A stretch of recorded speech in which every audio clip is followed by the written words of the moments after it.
Hello everybody and welcome back to a new video here on Go With The Temper Gaming. Today we're going to be playing Dagon. This is a demonic narrative experience inspired by H.P. Lovecraft.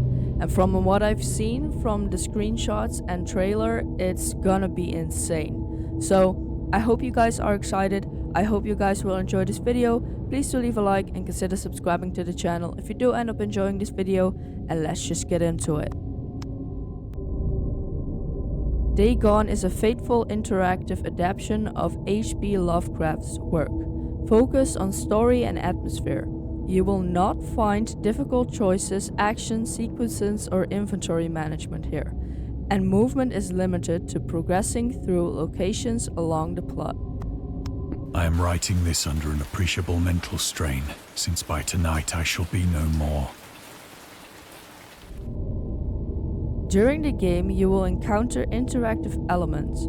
Some of them will allow you to continue your journey. Others will reveal interesting facts about the original short story, its historical background, and the author. Some of the trivia is hidden. In order to find these secrets, focus your eye and look for the elder sign. That sign, okay. Penniless, and at the end of my supply of the drug which alone makes life endurable, I can bear the torture no longer, and shall cast myself from this garret window into the squalid street below. Do not think from my slavery to morphine that I am a weakling or a degenerate. When you have read these hastily scrawled pages, you may guess, though never fully realize, why it is that I must have forgetfulness or death. Okay, so that's to progress. Morphine. Morphine entered into use in the 19th century and was routinely administered to treat severe pain during the American Civil War and World War I. It was also sold without restriction until 1914. Morphine became more popular after the invention of the hypodermic syringe around 1854. Friedrich Sturner, who first isolated the substance, originally named it morphium after Morpheus, the Greek god associated with dreams. At the time when Dagon was published, morphine abuse, known as soldier's disease, already posed a big problem in the United States. Okay, so that's a little information about morphine. You can read the discovered trivia immediately. No, I want to read it. I think that's interesting. It was in one of the most open and least frequented parts of the broad Pacific that the packet of which I was supercargo fell a victim to the German sea raider. Oh.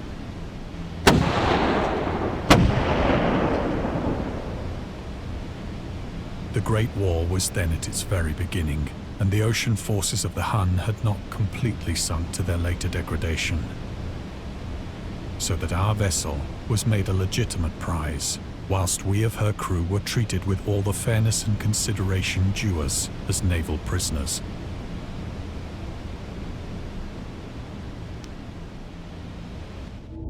The Huns. The Huns were Central Asian nomads who established a dominion in Europe and invaded the Roman Empire in the 5th century AD. They were known as brutal, deadly warriors and masters of quick raids who also developed powerful composite bows, lassos, and early siege weapons. During World War I, the British used the word Hun as a synonym for Germans, in order to emphasize their brutality. However, the term originated when the German Emperor Wilhelm II gave a speech to his troops on the 27th of July 1900, before they embarked to China. Should you encounter the enemy, he will be defeated. No quarter will be given. Prisoners will not be taken. Whoever falls into your hands is forfeited.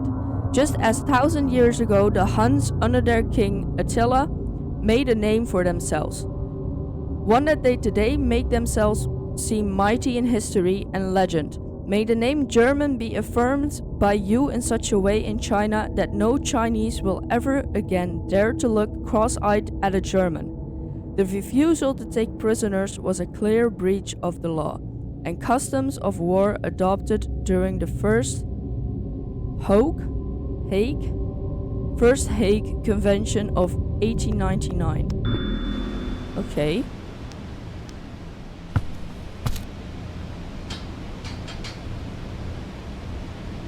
So liberal, indeed, was the discipline of our captors, that 5 days after we were taken, I managed to escape alone in a small boat with water and provisions for a good length of time.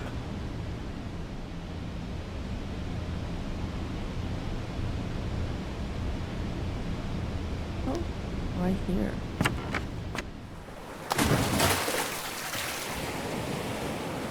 When I finally found myself adrift and free, I had but little idea of my surroundings. Never a competent navigator, I could only guess vaguely by the sun and stars that I was somewhat south of the equator. Of the longitude, I knew nothing, and no island or coastline was in sight.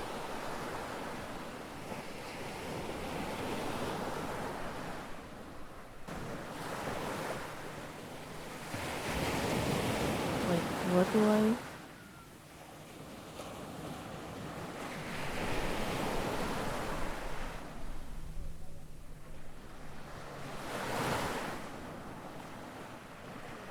Oh, the sun. Why was I sitting backwards? The weather kept fair, and for uncounted days I drifted aimlessly beneath the scorching sun, waiting either for some passing ship or to be cast on the shores of some habitable land.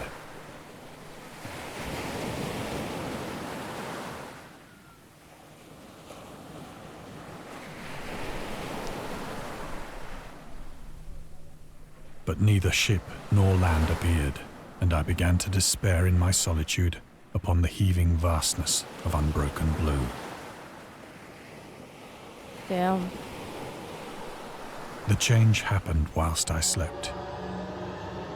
Its details I shall never know, for my slumber, though troubled and dream-infested, was continuous.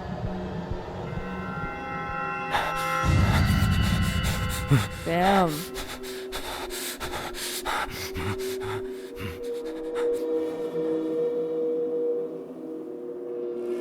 Imagine waking up and you just see this.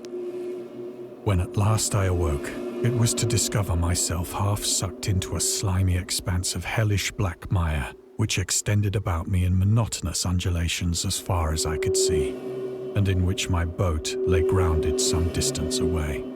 Yep. Though one might well imagine that my first sensation would be of wonder at so prodigious and unexpected a transformation of scenery, I was in reality more horrified than astonished. For there was in the air and in the rotting soil a sinister quality which chilled me to the very core. The region was putrid with the carcasses of decaying fish and of other less describable things which I saw protruding from the nasty mud of the unending plain. Perhaps I should not hope to convey in mere words the unutterable hideousness that can dwell in absolute silence and barren immensity. There was nothing within hearing and nothing in sight save a vast reach of black slime. Yet the very completeness of the stillness and the homogeneity of the landscape oppressed me with a nauseating fear. The sun was blazing down from a sky which seemed to me almost black in its cloudless cruelty, as though reflecting the inky marsh beneath my feet.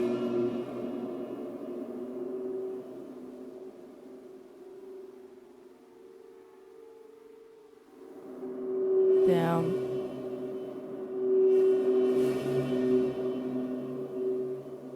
Oh. The origins of Dagon. Dagon seemed to be inspired by Fishhead, a short novel by Irvine S. Cobb about unnatural affinities between a hybrid idiot and a strange fish of an isolated lake. supernatural horror in literature by H.P. Lovecraft, and Lovecraft's dream about a strange island emerging from the ocean and him crawling in the ooze that covered its surface. I dreamed that whole hideous crawl and can yet feel the ooze sucking me down. In defense of Dagon, H.P. Lovecraft. Lovecraft's interest in the topic stemmed from his aversion to fish and sea smells. In his own words, I have hated fish and feared the sea and everything connected with it since I was 2 years old, but I cannot recall what earlier experience gave me such a profound and lasting aversion to the sea and seafood. The Dweller in Darkness, Lovecraft, 1927, Donald Wandry. I mean, the sea is a terrifying place.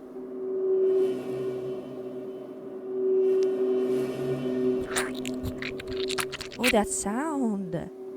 Gross. As I crawled into the stranded boat, I realized that only one theory could explain my position. Through some unprecedented volcanic upheaval, a portion of the ocean floor must have been thrown to the surface, exposing regions for which innumerable millions of years had lain hidden under unfathomable watery depths. So great was the extent of the new land which had risen beneath me that I could not detect the faintest noise of the surging ocean, straining my ears as I might. Nor were there any seafowl to prey upon the dead things. Okay.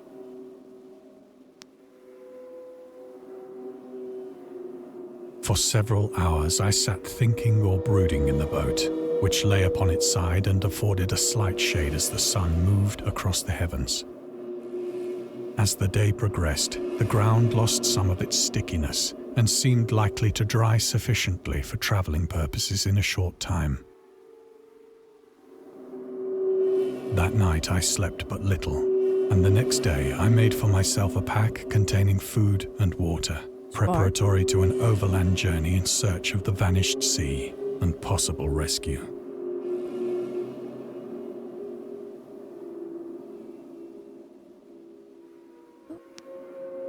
Is that the bag that we made? On the third morning, I found the soil dry enough to walk upon with ease.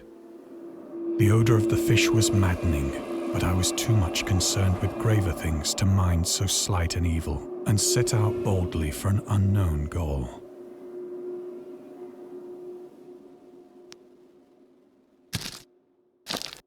That sound.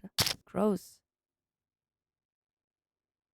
All day What I the forged hell? steadily westward, guided by a faraway hummock which rose higher than any other elevation on the rolling desert.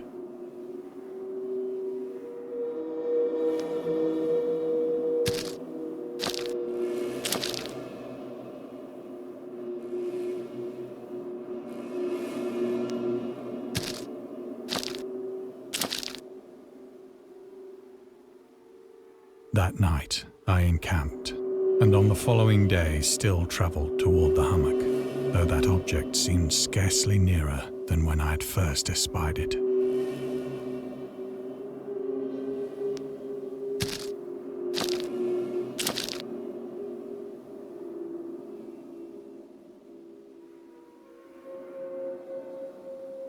By the fourth evening, I attained the base of the mound, which turned out to be much higher than it had appeared from a distance.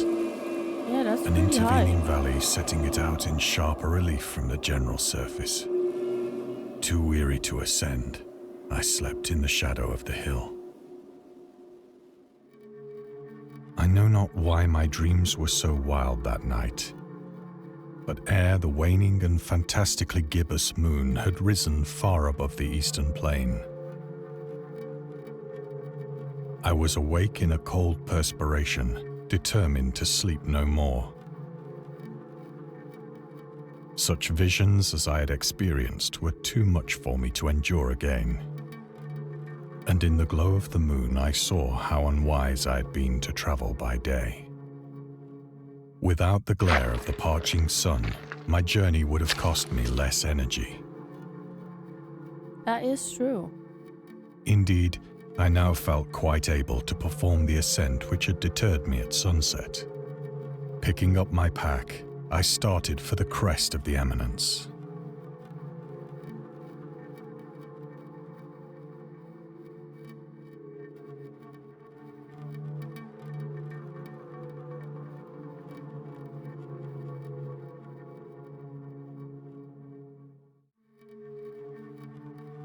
Oh, there it is. I have said that the unbroken monotony of the rolling plain was a source of vague horror to me. But I think my horror was greater when I gained the summit of the mound and looked down the other side into an immeasurable pit or canyon, whose black recesses the moon had not yet soared high enough to illumine. I felt myself on the edge of the world, peering over the rim into a fathomless chaos of eternal night. Through my terror ran curious reminiscences of Paradise Lost, and of Satan's hideous climb through the unfashioned realms of darkness. As the moon climbed higher in the sky, I began to see that the slopes of the valley were not quite so perpendicular as I had imagined.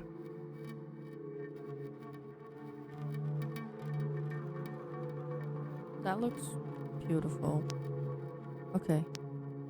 Ledges and outcroppings of rock afforded fairly easy footholds for a descent, Be careful. whilst after a drop of only a few hundred feet, the declivity became very gradual.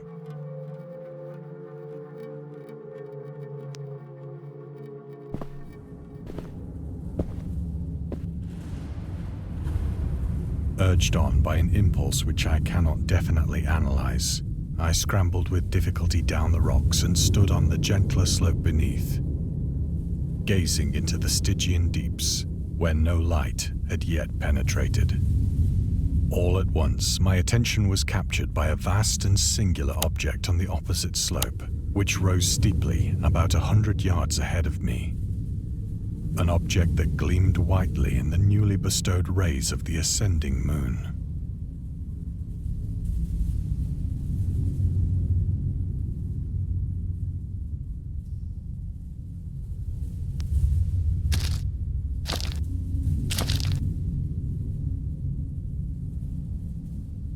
That it was merely a gigantic piece of stone, I soon assured myself. But I was conscious of a distinct impression that its contour and position were not altogether the work of nature. A closer scrutiny filled me with sensations I cannot express. For despite its enormous magnitude and its position in an abyss which had yawned at the bottom of the sea since the world was young, I perceived beyond a doubt that the strange object was a well-shaped monolith, whose massive bulk had known the workmanship and perhaps the worship of living and thinking creatures. Dazed and frightened, yet not without a certain thrill of the scientist's or archaeologist's delight, I examined my surroundings more closely.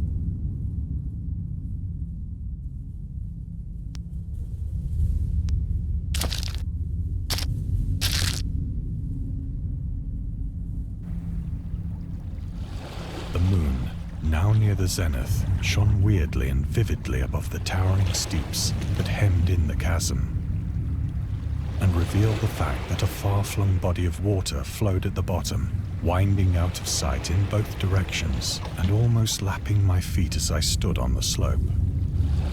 Across the chasm, the wavelets washed the base of the Cyclopean monolith, on whose surface I could now trace both inscriptions and crude sculptures.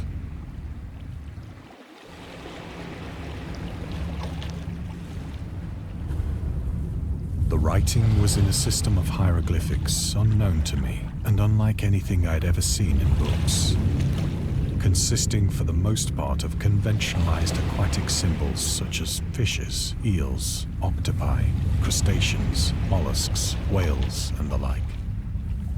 Several characters obviously represented marine things which are unknown to the modern world, but whose decomposing forms I had observed on the ocean-risen plain.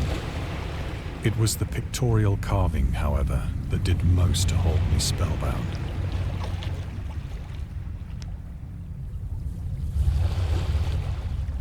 What's this?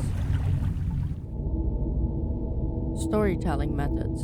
Dagon contains many themes and storytelling methods that Lovecraft developed in his later works, such as telling the story through carvings, At the Mountains of Madness, The Nameless City, journals and character notes, The Shadows Out of Time, The Haunter of the Dark, islands emerging from the ocean, The Call of Cthulhu, fictional beings and deities based on real events and mythologies. Migo in The Whisperer in Darkness is also considered the origin of the popular Cthulhu mythos. Some of Lovecraft's other stories also conclude in a manner similar to Dagon, but let's skip the details in order not to spoil the ending. Yeah, thank you. Plainly visible across the intervening water on account of their enormous size were an array of bas-reliefs whose subjects would have excited the envy of a doré. I think that these things were supposed to depict men, at least a certain sort of men. Though the creatures were shown disporting like fishes in the waters of some marine grotto, or paying homage at some monolithic shrine which appeared to be under the waves as well. Of their faces and forms I dare not speak in detail, for the mere remembrance makes me grow faint. Grotesque beyond the imagination of a Poe or a Bulwer. They were damnably human in general outline, despite webbed hands and feet, shockingly wide and flabby lips, glassy, bulging eyes, and other features less pleasant to recall. Curiously enough, they seem to have been chiseled badly out of proportion with their scenic background. For one of the creatures was shown in the act of killing a whale, represented as but little larger than himself. I remarked, as I say, their grotesqueness and strange size, but in a moment decided that they were merely the imaginary gods of some primitive fishing or seafaring tribe. Some tribe whose last descendant had perished eras before the first ancestor of the Piltdown or Neanderthal man was born.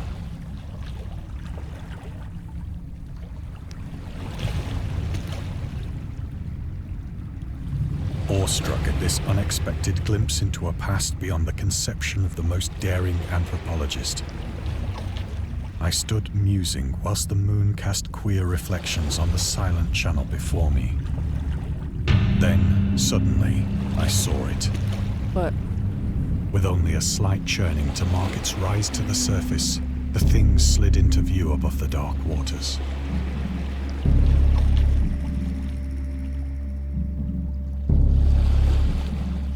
Unfamous-like and loathsome, it darted like a stupendous monster of nightmares to the monolith, about which it flung its gigantic scaly arms, the while it bowed its hideous head and gave vent to certain measured sounds.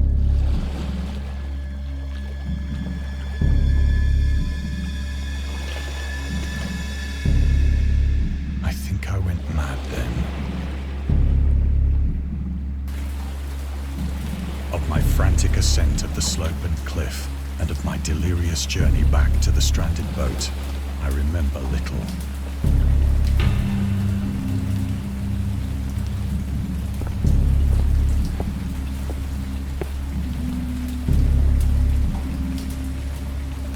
I believe I sang a great deal and laughed oddly when I was unable to sing.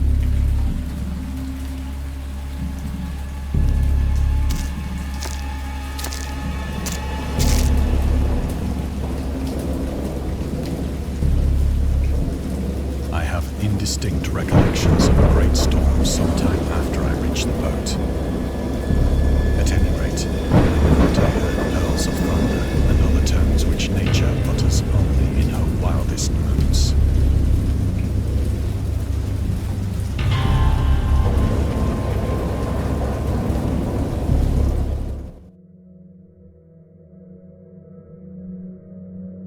When I came out of the shadows, I was in a San Francisco hospital. brought thither by the captain of the American ship which had picked up my boat in mid-ocean. In my delirium, I had said much, but found that my words had been given scant attention. Of any land upheaval in the Pacific, my rescuers knew nothing.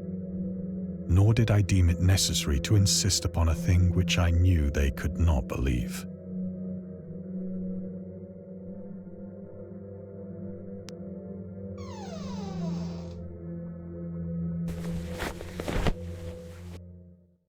Once I sought out a celebrated ethnologist and amused him with peculiar questions regarding the ancient Philistine legend of Dagon, the fish god.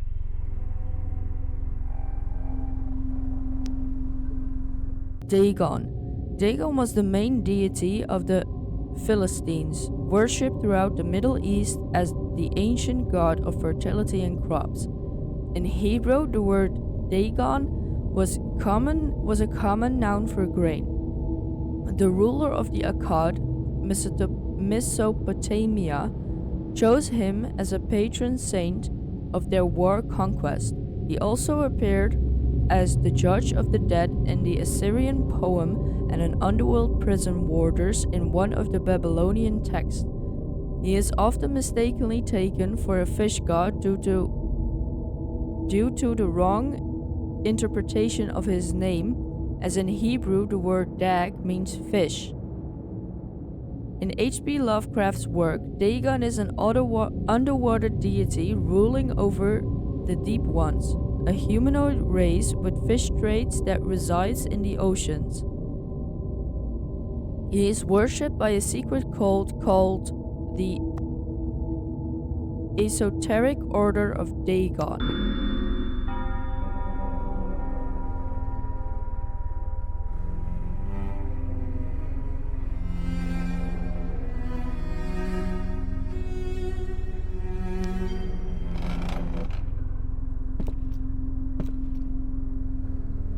But soon perceiving that he was hopelessly conventional, I did not press my inquiries.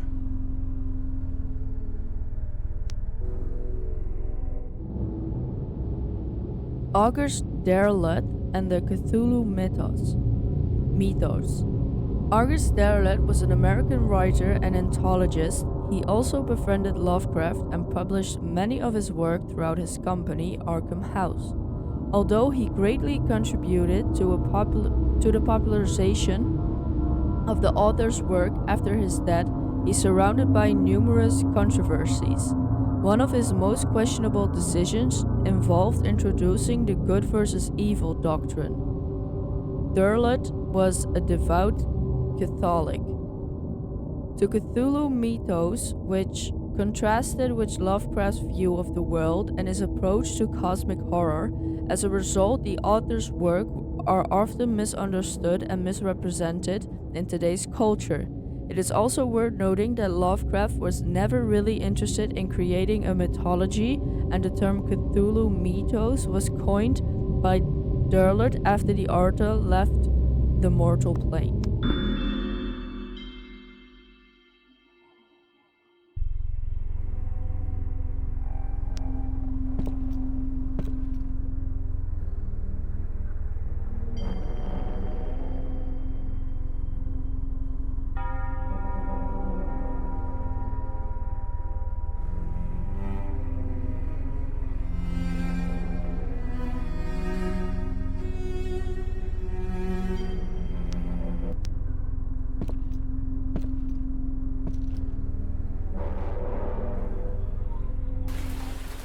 It is at night, especially when the moon is gibbous and waning, that I see the thing. I tried morphine, but the drug has given only transient surcease and has drawn me into its clutches as a hopeless slave. So now I am to end it all, having written a full account for the information or the contemptuous amusement of my fellow men.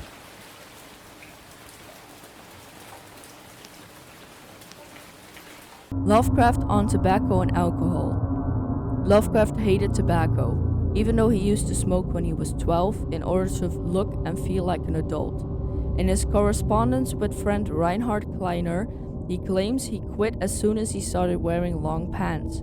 He also had a very strong opinion about alcohol, as evidenced by his letter to Celia Brown, dated 13th February 1928. As for the matter of drinking, I have never tasted intoxicating liquor and never intend to, having a strong aesthetic disgust at anything which blunts or coarsen the delicate nature in repose of the evolved human intellect and imagination. Drinking excited my personal repugnance, hence I don't drink. Let the herd do what they will. I am rather in favor of prohibition, the prohibition of any one antisocial force as well as any other. Source: The Spirit of Revision, Lovecraft's letter to Celia Brown, Reed Bishop, H.P. Lovecraft, Sean Brenny, Andrew Lehman, Saint T. Yoshi? I don't know.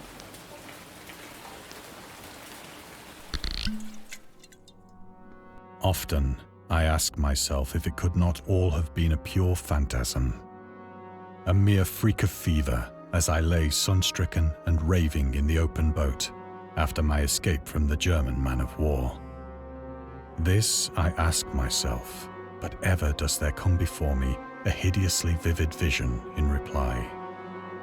I cannot think of the deep sea without shuddering at the nameless things that may at this very moment be crawling and floundering on its slimy bed, worshipping their ancient stone idols and carving their own detestable likenesses on submarine obelisks of water-soaked granite. I dream of a day when they may rise above the billows to drag down into their reeking talons the remnants of puny, war-exhausted mankind. Of a day when the land shall sink and the dark ocean shall ascend amidst universal pandemonium.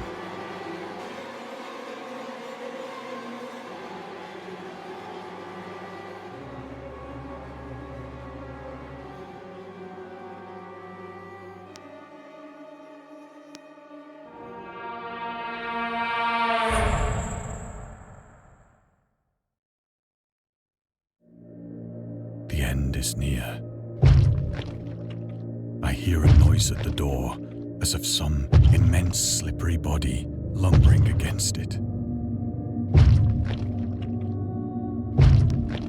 It shall not find me.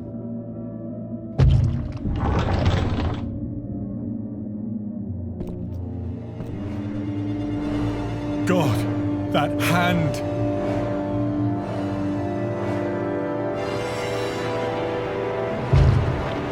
The window! The window!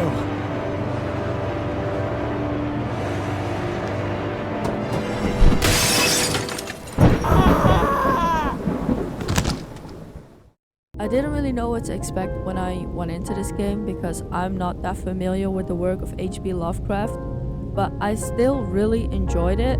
It wasn't full on gameplay, but it told a good story because the whole time I was just thinking, well, is this actually happening to the guy, or is he just high on morphine and is he imagining it? And I think that's the whole purpose of it.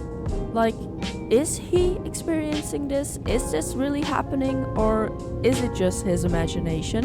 And did he end up killing himself because he was so strung out on morphine and he couldn't tell what was reality and what wasn't? Or was there actually more to the world than most people know, and he figured it out, he saw it?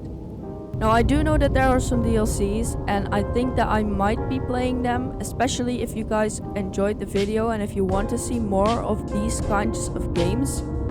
So definitely let me know down in the comments or by leaving a like. So thank you guys so much for watching. I hope you enjoyed the video. Please do leave a like and consider subscribing to the channel if you did enjoy the video and if you want to see more of my content. And I will see you guys in the next one. Bye!